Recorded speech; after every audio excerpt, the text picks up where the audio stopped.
नमस्कार, लाल किताब दिव्य धारा में आप सबका स्वागत है। आज हम चर्चा करेंगे खाना नंबर 6।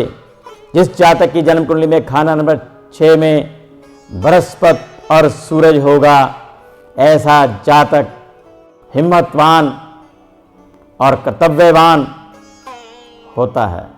लेकिन खाना नंबर 6 में जिस जातक की जन्म कुंडली के छठे घर में बृहस्पति गुरु यानी कि गुरु और सूरज होगा, ऐसे जातक को अपना चरित्र अच्छा रखना चाहिए। अगर चरित्र खराब हो तो औलाद का सुख भी ना पाए, और बहन और बेटी और बुआ ऐसे जातक की दुखी रहती हैं।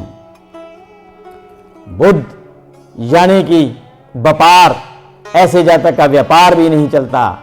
ऐसे जातक को चाहिए अपना चरित्र अच्छा रखे और अपने जीवन को आगे बढ़ाने के लिए अपने पिता के कहने में रहे और अपने पिता का मान सम्मान करता रहे।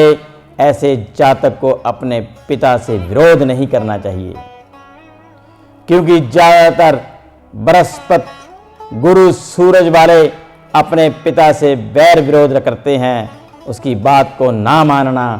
ऐसे जातक को चाहिए कि पिता की आज्ञाकारी रहे। फिर अगर ऐसा बेटा अपने पिता का आज्ञाकारी बेटा बने तो जीवन में धन दौलत उसको प्राप्त होती है, कारोबार भी प्राप्त होते हैं।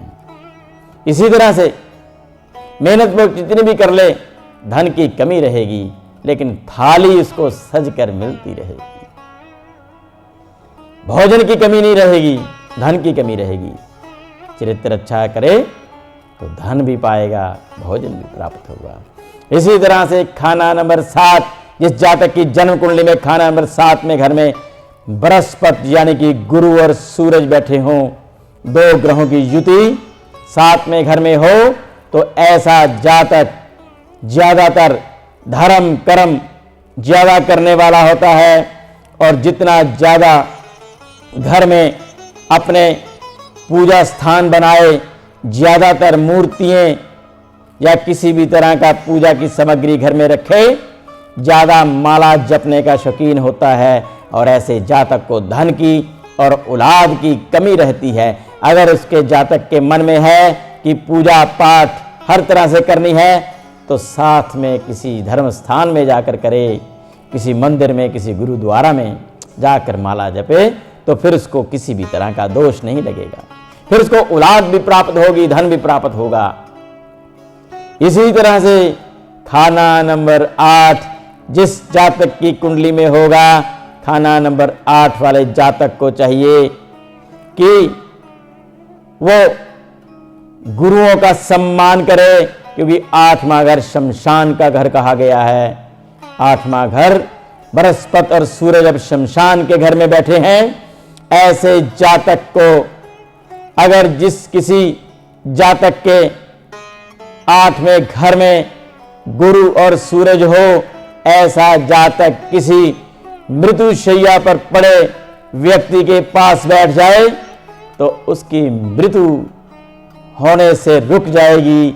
और ऐसा जातक कोई वृद्ध व्यक्ति हो जो अपनी आयु को समाप्त करना चाहता हो, जो बहुत पीड़ा में हो, बहुत दुखी हो, कई वर्षों से बीमारी भोग रहा हो, और वो जातक अब इस दुनिया से चले जाना चाहता हो, तो ऐसा जातक बृहस्पति और सूरज वाला उसके पास ना बैठे, क्योंकि उसकी मृत्यु में रुकावट आ जाती है। और ऐसे जातक को वहां से हट जाना चाहिए। जो कोई व्यक्ति कम उम्र का है, जीना चाहता है, बीमारी से ग्रस्त है, ऐसे जातक का कहीं किसी हॉस्पिटल में ऑपरेशन है, तो ऐसे जातक के पास बृहस्पति गुरु और सूरज वाला जातक बैठ जाए उसके हॉस्पिटल में, उसके रूम के बाहर, तो उसकी मृत्यु रुक जाएगी। ये लाल किताब में कहा गया है। लाल किताब है बहुत निराली, इसके उपाय भी बहुत निराले हैं। इसी तरह से ऐसे जातक को चाहिए कि कभी कभी धर्म स्थान में, इसका बहुत अचूक उपाय बता रहा हूं, कि ऐसा जातक माथे पर केसर लगाए और चने की दाल किसी धर्म स्थान में चढ़ाता रहे बृहस्पति यानी कि गुरुवार को, तो इससे उसको धन और लाभ होते रहेंगे। कभी कभी देसी घी, कभी कभी रुई देसी हो मंदिर में चढ़ाता रहे किसी धर्म स्थान में, तो उसको लाभ होते रहेंगे, धन की प्राप्ति भी होगी। और सूर्य की चीजें जैसे गेहूं और गुड़ किसी धर्म स्थान में चढ़ाए या कभी जल प्रवाह करे तो धन दौलत प्राप्त होगी और रोगों से भी छुटकारा पाएगा, क्योंकि ऐसे जातक को रोगों से भी छुटकारा मिलता है और गैबी शक्तियां, कुदरती शक्तियां परमात्मा की उसकी मदद पर रहती हैं। कभी भी उसको किसी भी तरह के संकट आए तो स्वयं ईश्वर की शक्ति उसके संकट को दूर करती है। ऐसे जातक को हमेशा ही दूसरों की खैर ख्वार यानी दूसरों के भला करने का सोचेगा तो स्वयं का भला होता रहेगा। ऐसा जातक दूसरों के भला करने के लिए होता, अच्छा विद्वान भी बन जाता है, कोई अच्छा एस्ट्रोलॉजर यानी कि ज्योतिषी भी बन जाता है और अच्छा गुरु भी बन जाता है और किसी धर्म स्थान में बैठकर लोगों का भला भी करता है। चाहे कहीं भी बैठ जाए वो लोगों की भलाई के लिए ही करता है। इसी तरह से खाना नंबर 9, जिस जातक की कुंडली में गुरु और सूरज होगा, ऐसा जातक जीवन में तरक्की, मान सम्मान हर तरह से प्राप्त करता रहेगा। और ऐसे जातक को चाहिए किसी लाल किताब के जानकार ज्योतिषी से संपर्क करे, वो आपको इस कुंडली के उपाय बताएगा ताकि आपका जीवन अच्छा चल सके।